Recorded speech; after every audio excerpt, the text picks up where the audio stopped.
I am because we are. Introducing Ubuntu philosophy. The African Ubuntu philosophy recognizes our interconnectedness with our community. Through this interconnectedness, you can obtain a sense of belonging in the world. If you think about philosophy, it is probable that many Western thinkers come to mind. Plato, Descartes, Kant, all are native to countries on the European continent. What is often overlooked, however, are the philosophical traditions on other continents that have been unfolding over hundreds, if not thousands, of years. The philosophy of Ubuntu is one of those traditions. Originating in the Bantu and Xhosa people of southern Africa and popularized by Desmond Tutu and Nelson Mandela, the Ubuntu philosophy embodies a communal ethos that emphasizes shared responsibility, trust in each other, and interconnectedness among the community. It's in the name, the etymology and oral tradition of Ubuntu philosophy. Ubuntu moves away from the Cartesian quote, I think, therefore I am, which takes the individual as a source of knowledge. Rather, the proverb umuntu Bantu is central to Ubuntu, translating to a person is a person through other persons. The source of knowledge is, therefore, the community, not the individual. Therefore, we could say that for Ubuntu, I am because we are. If we take a look at the name Ubuntu itself, we can identify two syllables, ubu and ntu. Ubu, in Nguni Bantu languages, refers to the social nature of humans, underscoring the idea that individuals are interconnected, they share a common humanity. On the other hand, ntu refers to the uniqueness of every individual. If we understand the syllables and their meaning, it is not hard to work out the central idea of Ubuntu, a thorough recognition of the interconnectedness of human beings while acknowledging the inherent worth of every individual. All persons have something to offer, and not one expertise in life should prevail over the other. The value of words and beyond, Ubuntu proverbs. The intellectual meaning of Ubuntu philosophy is encapsulated in central proverbs, like umuntu Bantu. Through oral tradition, these proverbs and phrases get passed on, continuously educating new generations on the values of Ubuntu. While just these words and phrases don't tell the full story, they do teach us some fundamental basics of the philosophy. Take, for example, Balanfira Kabu Ila Kaba, which roughly translates to a blind person who his relatives can see. Or Kujikama, Urienji Kanthundi Wala, Kosoka Uwengi Waka, which roughly translates to kneeling, you eat with elders, keep standing, you eat nothing. On closer inspection, we can see that both proverbs have some implied value statements. The first one indicates the role of the community in generating a sense of self and a sense of belonging. By being connected to your community, the Bantu philosophy teaches us to trust your community members so that you are aware of the consequences of your actions, be it in relation to the community or to nature. The second proverb indicates the importance of sharing a meal together and showing respect while doing it. While eating is a necessity, the proverb that translates to kneeling, you eat with elders, keep standing, you eat nothing indicates that eating in itself has little value. It's only when you sit down and eat with your elders that the meal has an intrinsic, holistic, and moral value to it. It gives you an opportunity to learn from their wisdom. The proverbs indicate a certain form of embodied knowledge.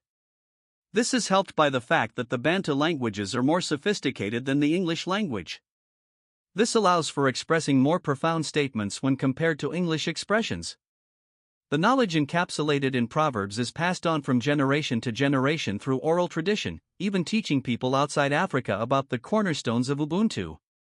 However, Ubuntu can only be really understood through its practical application. Living is the only way toward understanding. While understanding the meaning of some proverbs is valuable as an introduction, the philosophy exceeds the mere words and phrases that are common in the oral tradition. As anyone remotely acquainted with the overall idea of philosophy, this might seem a bit strange. After all, statues like the thinker or the metaphorical image of the armchair philosopher resemble the projection that most people have about people who practice philosophy. In other words, in the academic tradition, philosophy often restricts itself to the theoretical and hypothetical realm. However, different geographical spaces bring different worldviews, and Ubuntu does not exist without its practical application. The only way to comprehend the interpersonal dynamics you have with others is through living. In turn, this allows the development of a sense of self and belonging, as one starts understanding their unique worth in relation to the community. Additionally, it allows the person to understand the cultural context one finds themselves in, as well as the impact of one's behavior on the collective well-being of the community.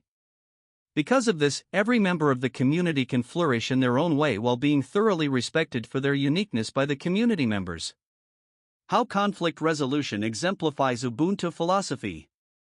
The most tangible example of why Ubuntu philosophy can only be understood through living comes from conflict resolution.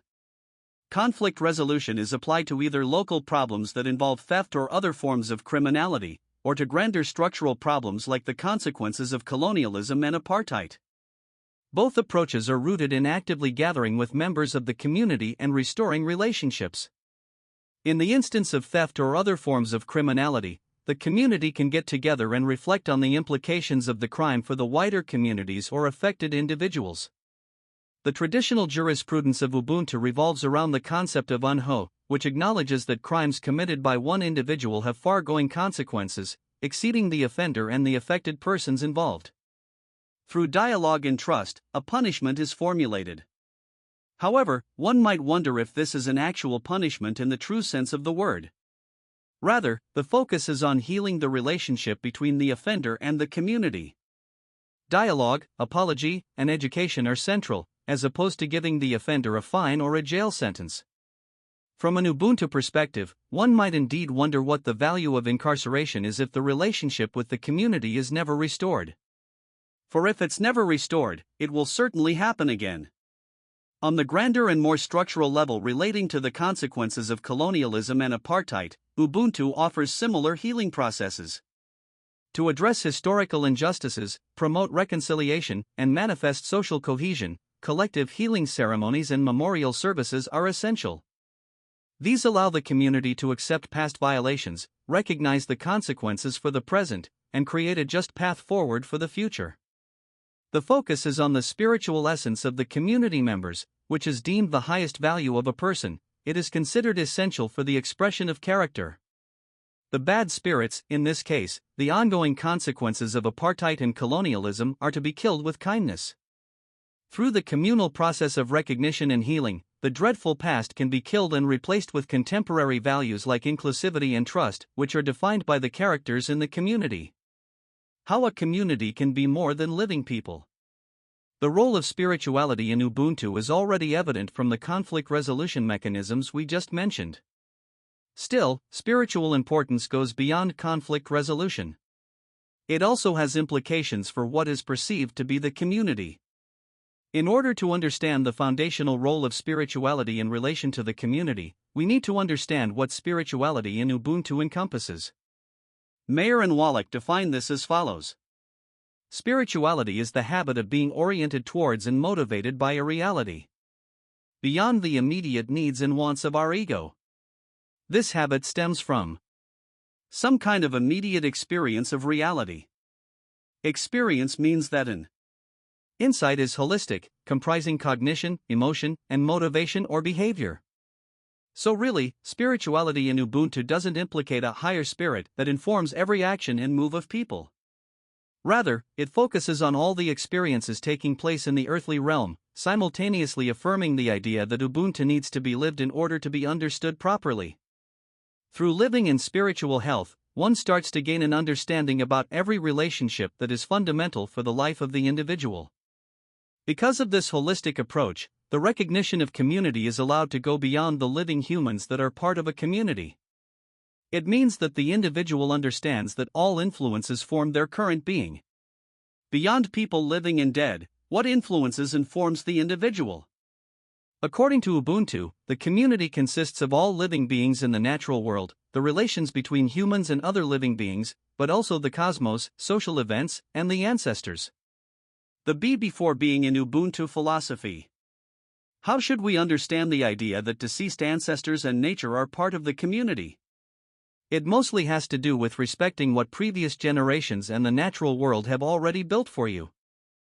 The living individual that lives according to Ubuntu principles will acknowledge that many beings have shaped and will continue to shape the reality that one is born into. After all, the fertile ground in your garden or the house that you're living in from childbirth onwards didn't pop up the moment you were born. Just like the community, they were there already, something that should be thoroughly acknowledged and respected.